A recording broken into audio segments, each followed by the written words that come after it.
कहाँ हम लोग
बाबू सारा है।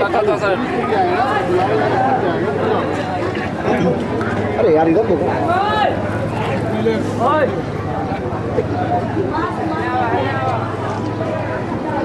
As you are watching me live, that today a lot of people from Muslim Institute and everywhere they came here to congratulate Shamim Ahmed. Shamim साहब, वो आज से 5 साल पहले का दिन और आज का दिन आपको क्या फर्क महसूस? देखिए, आज पहले का दिन लड़ाई का दिन मैदान था और इस लड़ाई में बंगाल की तमाम अहले उर्दू साना बसाना साथ चले हैं और आज ये कामयाबी के हकदार मैं नहीं हूँ बल्कि बंगाल का हर उर्दू तबका है जो इस तहरीक में साना बसाना चले हैं। या किसी ने मोडली सपोर्ट दिया है, किसी ने किस तरह से सपोर्ट दिया है। मुझे वो दिन याद है जब चिलचिलाते धूप में जब हमारी माँ और बहनें अरबाब इख्तिदार से अपनी ज़बान का मुतालबा कर रहा था। मगर आज वो भी दिन है। मगर एक बात ज़रूर हम कहेंगे, हमारी लड़ाई यही ख़त्म नहीं हुआ है बल्कि हमारी लड़ाई का मकसद है कि हिंदुस्तान की उर्दू को दूसरी सरकार की ज़बान बनाई जाए। बंगाल हमने जीत लिया है, अब हमें दिल्ली जीतना बाकी है। इंशाअल्लाह।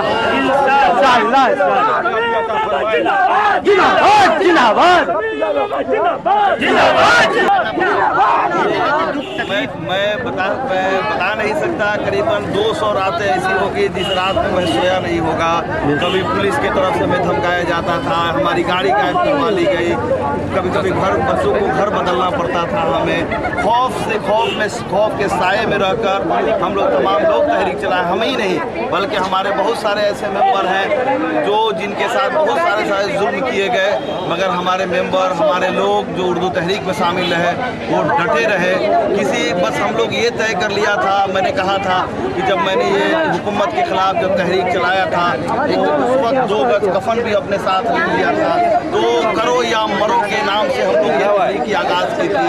इसलिए हम लोग कोई खौफ नहीं था, सिर्फ हम लोग ये था कि जो ज़िंदगी और मौत अल्लाह के हाथ में है, हमें कुछ करना है अपने उन मासूम बच्चों के लिए जिनकी मुस्तकबिल खतरे में है, उनकी मुस्तकबिल खतरे में है। आज उर्दू को 10% तौर पर दिया गया है, जहाँ 10%। हम ये अपील करते हैं वज़ीर आला ममता बनर्जी से कि आप अपने दिल को बड़ा करें। जो 10% आपने असेंबली में बिल लाया है, मुझे उम्मीद है कि ये 10% एक दिन पूरी रियासत में बन जाएगी और यकीन के साथ हम लोग आगे की तरफ बढ़ेंगे और तहरीक अब दिल्ली की तरफ कुछ करेगी।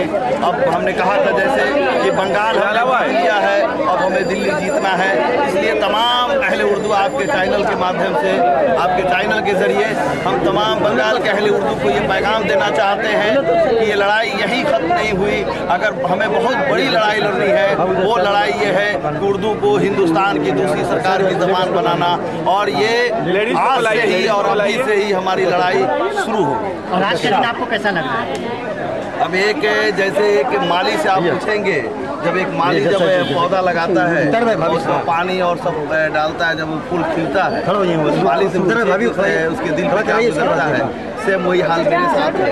अब जो सींचा आज उसका समर हम लोगों को मिल रहा है, तो समर मिलने के बाद यकीनन मैंने हम सोच भी नहीं सकते थे और कि इतना जल्द हो जाएगा। हमने यहाँ तक कह दिया था कि अगर 9 महीने के अंदर में, वहाँ हमने 19 फरवरी को भी कहा था कि 9 महीने के अंदर में अगर उर्दू को हक नहीं मिला तो हम भूख हड़ताल पर बैठेंगे, वो आखिरी भूख हड़ताल होगी।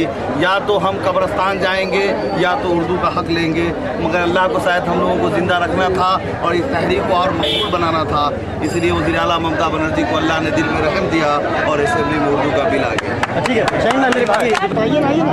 अरे आप आइए ना, आपने देखा है तमाम लोग आज यहाँ पे चल मिलाइए, आइए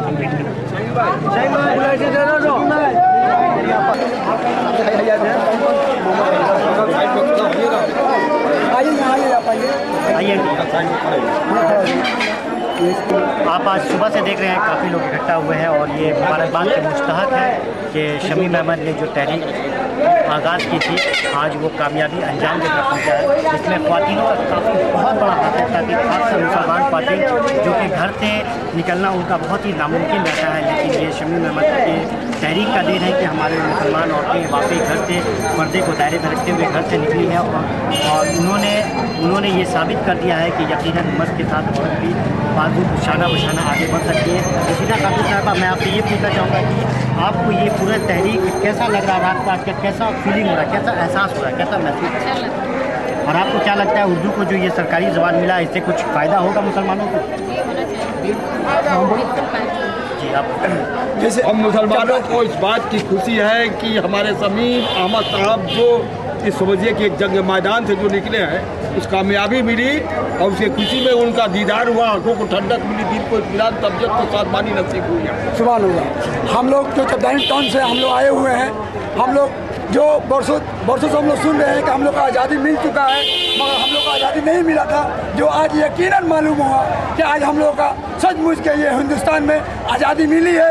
उर्दू को आज़ादी जो छुप कर रखा गया था, छुपा हुआ दफन किया गया था, वो दफन को कब्र से निकाल कर ज़मीनों से खोद कर शमीम अहमद ने पश्तम को जो लहराए हैं, वो हम लोग जो उनके ऊपर में हम लोग बहुत जो हम लोग पैदल भी जो चले हैं बहुत कम है, जो आंसू बहाए हैं बहुत कम है, जो शमीम अहमद अपने लिए नहीं बल्कि पूरे पश्चिम बंगाल के लिए जो रोशन फैला दिए। ऐसी कैद हम लोग समझते हैं कि हम अपने घरों में भी पैदा करें और शमीम अहमद के लिए हम लोग एक कदम क्या हज़ारों कदम भी आगे बढ़ सकते हैं और बढ़ेंगे। ये शमीम अहमद का ये अब्दुल्ला चब्दानी टाउन प्रेसिडेंट का ये मेरी वादा है कि जहाँ भी शमीम अहमद अगर एक लफ्ज़ उठाएंगे, चब्दानी टाउन का पूरे इंसान जितनी हैं सब हिंदू मुस्लिम सिख ईसाई भी इस बात की खुशी है, वो भी हाजिर होते हैं। जैसा कि आपने